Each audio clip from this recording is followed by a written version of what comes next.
Halo, assalamualaikum warahmatullahi wabarakatuh, teman-teman semuanya. Apa kabar?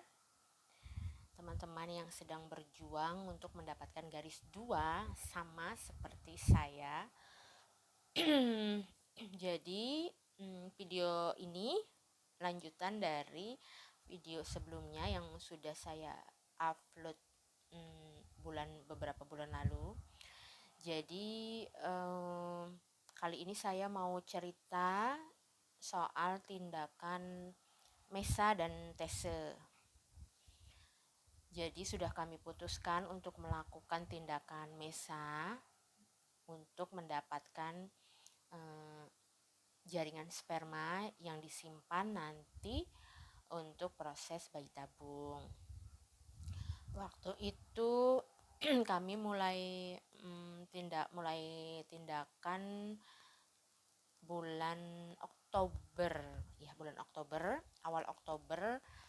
Suami saya melakukan operasi karena sebelumnya di PESA sudah ditemukan sel sperma, berarti kemungkinan besar pabrik atau testis masih produksi sperma. Akhirnya dokter androlog menyarankan kami untuk melakukan konsultasi dengan dokter urologi guna tindakan Mesa atau Tese.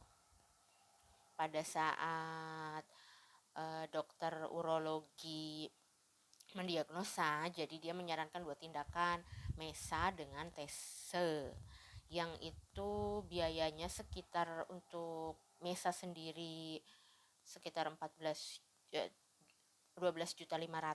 dan Tese itu sekitar 10 juta, berarti kurang lebih sekitar 25 juta untuk 2 tindakan Mesa dan Tese.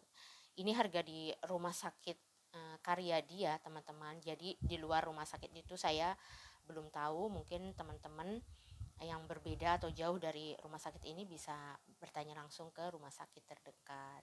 Seperti itu. Jadi setelah kami memilih jadwal untuk melakukan tindakan di bulan Oktober, prosedurnya ikutnya operasi 1 hari. Jadi sebenarnya pasien itu boleh pulang, jadi tidak perlu rawat inap. Namun tidak disarankan untuk berkendara sendiri si pasien itu dengan jarak jauh, kecuali yang berlokasi di sekitaran rumah sakit. Akhirnya karena kami ke rumah sakit hanya 2 orang, suami istri, dan yang melakukan tindakan operasi kan suami, otomatis yang nyupir suami karena saya nggak bisa nyupir. Akhirnya kami memutuskan untuk nginap di hotel sekitaran Karyadi untuk besok bisa pulang ke rumah gitu. Lalu waktu operasi nggak lama sih, cuma sekitar 1 sampai 1,5 jam. Cuma yang lama itu kan proses kesadaran pasien ya, karena respon tubuh pasien kan beda-beda.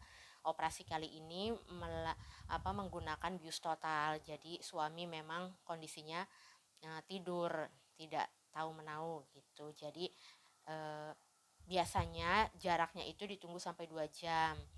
Nanti pasiennya sadar sendiri, atau kalau belum sadar-sadar, belum bangun-bangun, nanti dibangunkan oleh susternya yang di dalam ruangan operasi. Seperti itu. Yang awalnya itu estimasi biaya sekitar 25 juta.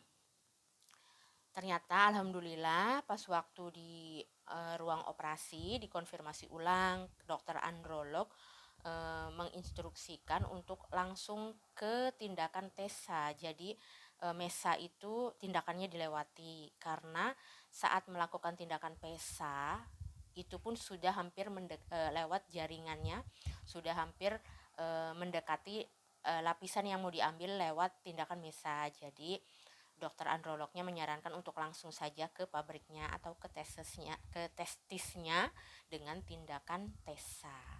Seperti itu. Jadi alhamdulillah bisa buat nabung untuk free spermanya. Total operasi TESE itu sekitar berarti sekitar 13 juta, 14 juta sekian.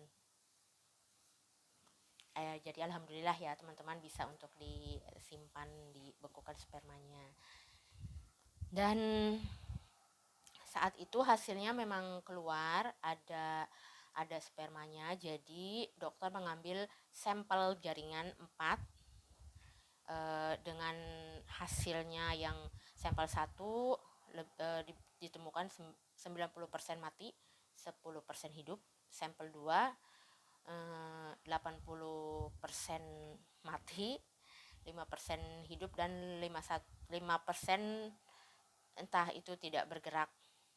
Jadi intinya memang kualitas spermanya sendiri tidak bagus ya.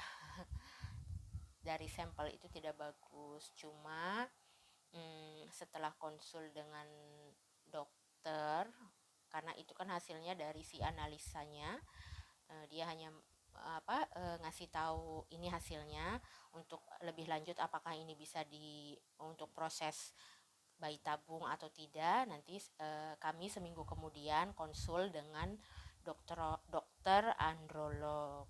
Nah, jadi setelah seminggu kami konsultasi dengan membawa hasil itu, dari hasil tindakan tese. Terus dokter juga gimana ya, karena melihat hasil seperti itu, dokter tidak bisa menjamin bahwa ini akan sukses gitu. Jadi dokter tidak pakai kata-kata mutiara untuk menguatkan kami. Cuma dokter bilang persentasinya untuk keberhasilan dengan kondisi sperma seperti ini itu adalah 50-50. Cuma dari 50-50% itu lebih banyak yang gagal daripada berhasil ketika menggunakan sel sperma itu. Lalu kan kami juga bingung mau berbuat apa karena sudah sejauh itu.